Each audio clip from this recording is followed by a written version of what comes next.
वायरी सांभाळा नाही तर काहीतरी होईल. वायरी सांभाळा.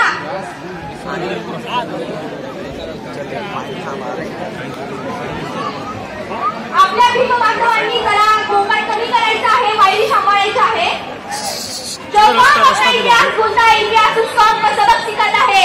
इतिहास घडवणारी माणसं इतिहास विसरत असतात आणि इतिहास विसरणारी माणसं कधी इतिहास घडवत नसतात. इथल्या गुलामांना गुलामीची जाणीव करून द्या.